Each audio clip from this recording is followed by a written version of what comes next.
I got my MTV out.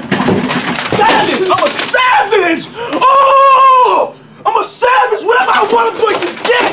Whatever I want, I have to get! Avant de commencer, une mise en garde aux spectateurs est fortement conseillée. Ce qui suit est destiné à des fins éducatives et de divertissement uniquement. Ce que vous allez entendre est une reconstitution fidèle des témoignages recueillis lors du procès fédéral en cours, tels que rapportés par des sources judiciaires. Lorsque la figure emblématique des médias est entrée dans la salle d'audience, l'atmosphère a changé. C'était pas une apparition de célébrité, mais plutôt l'entrée de quelqu'un qui avait été réduit au silence pendant des années et qui était enfin prêt à parler. Elle n'était pas là pour les gros titres ni pour le drame. Elle était là parce que pendant des années, les médias avaient tenté de la faire taire avec des poursuites, des menaces, des mises à l'écart et des moqueries. Désormais, toutes ces mises en garde, ces rumeurs qu'elle avait évoquées dans ses anciennes émissions de radio, faisaient partie d'une enquête fédérale.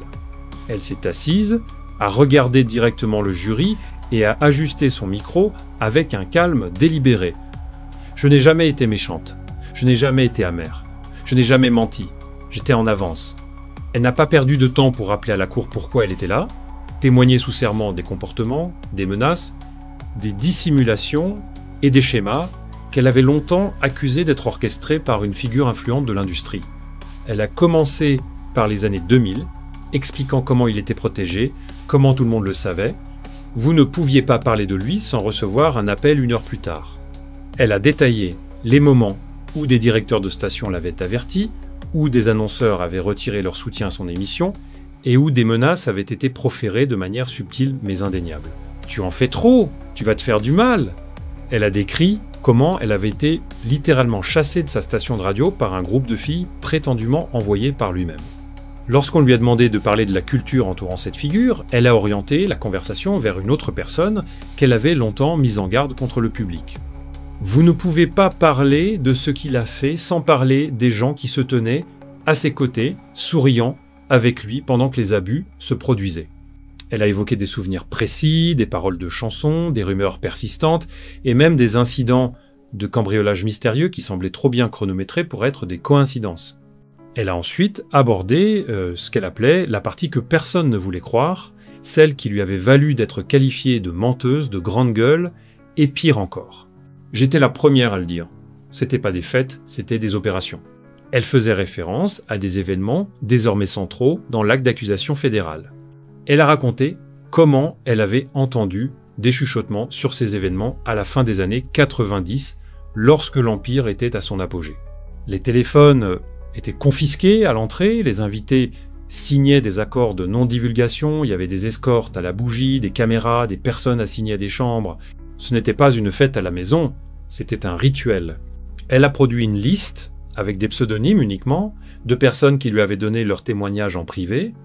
La cour a été stupéfaite.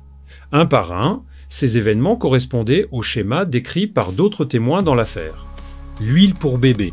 Je l'ai dit à l'antenne comme une blague, mais ce n'était pas drôle. Ils ont vraiment trouvé plus d'1 millier de bouteilles, tout comme je l'avais dit. Elle s'est assise, composée, et a regardé l'accusé. Toutes ces années plus tard, et nous y sommes enfin, ce n'est plus des ragots, c'est une preuve. Elle a ensuite parlé de quelqu'un qu'elle avait défendu pendant des années. Je l'ai dit à l'époque. Vous étiez hypnotisé par les diamants, les clips musicaux, les tapis rouges, mais j'ai vu une fille effrayée. J'ai vu un déséquilibre et je l'ai dit à l'antenne.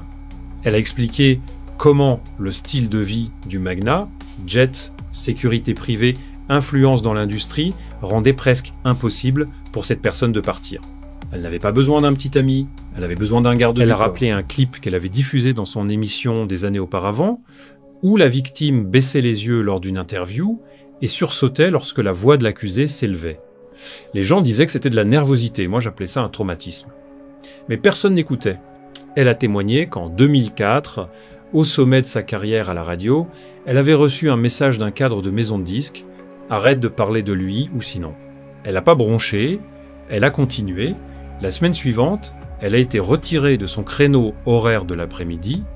Ils n'ont même pas fait semblant que ce n'était pas à cause de lui. C'était une punition. Elle a révélé qu'elle avait entendu de plusieurs sources que l'accusé avait passé des appels stratégiques à des dirigeants de labels, des promoteurs et des réseaux de radio, les avertissant de s'éloigner d'elle. « Tu es allé trop loin. Tu as piqué le mauvais ours. Elle a parlé de la façon dont elle avait été presque attaquée devant son propre studio par un groupe de filles après les avoir critiquées à l'antenne. Et vous pensez qu'elles sont juste apparues par hasard? Non. Elles ont été envoyées. Elle a expliqué qu'après son conflit avec l'équipe d'un film très médiatisé, auquel 2 figures influentes étaient fortement impliquées, son accès à l'industrie s'était effondré. Je suis passé d'invité à des avant-premières à être rayé de la liste des invités. Un cadre lui a dit « Les gens de cette figure ne veulent plus que tu sois près d'elle. C'est du pouvoir. » Et ce pouvoir a été utilisé pour protéger des personnes comme l'accusé. Elle a sorti un épais dossier. « Ceci, dit-elle en tapotant la couverture, est une collection d'accords de non-divulgation, de fiches d'email et de mémos internes qui n'étaient jamais censés voir la lumière du jour. » Elle a précisé qu'elle les avait obtenus non pas par piratage, mais grâce à des amis de l'industrie qui avaient depuis longtemps quitté le milieu. Ils étaient fatigués. Fatigués de voir des femmes disparaître, fatigués de voir la vérité qualifiée de ragot. Son témoignage, elle ne fléchit pas, elle ne versa pas une larme. Elle s'assit simplement avec le poids de 2 décennies passées à crier dans le vide. « Vous voyez un homme sur le banc des accusés, dit-elle, sa voix calme et maîtrisée, mais moi je vois un système. C'est pas juste ce qu'il a fait, c'est qu'il a laissé faire. » Elle montra la table de la défense, puis balaya la salle du regard. Ce que vous voyez ici, c'est une façade. Derrière lui se cache un héritage de silence, une tour construite sur la peur, les NDA, les manipulations de pouvoir, les invitations à des soirées et des poignées de main à plusieurs millions. Elle se tourna vers le jury avec cette intensité qu'on ne pouvait nier. Et chaque fois que quelqu'un a essayé de parler, cette tour l'a écrasé. Elle rappela à la cour que, si l'accusé était inculpé, beaucoup d'autres, des producteurs, des mentors, des icônes médiatiques, étaient restés silencieux. Certains, dit-elle, avaient même assisté à des abus de leurs propres yeux. Ils lui ont serré la main, ils ont encaissé ses chèques, et ils ont veillé à ce que quiconque posait des questions disparaisse doucement. Elle conclut son témoignage avec la même voix qui avait fait d'elle une légende radiophonique, brute, impitoyable, sans filtre. On m'a traité d'aigrie, de folle, mais j'avais raison. Et je préfère avoir raison en enfer que rester silencieuse au paradis. Puis, elle se tourna vers l'accusé, restait stoïque pendant toute sa déclaration. « Tu pensais que j'étais fini, tu pensais que ton pouvoir suffisait, mais aujourd'hui te voilà ici, rattrapé par la vérité. Et j'espère qu'elle crie aussi fort que moi je l'ai fait. » Avant de quitter la barre, elle se tourna une dernière fois vers le public dans la galerie. Ce procès n'est pas la fin, c'est le commencement, le début des révélations, des noms qui se disent enfin, des murs qui craquent, et de cette tour qui s'effondrera un jour. Et juste comme ça, elle marcha lentement vers la sortie, le silence pesant derrière elle. Si cette vérité t'a ouvert les yeux, ne reste pas silencieux. Abonne-toi pour ne rien manquer des révélations à venir.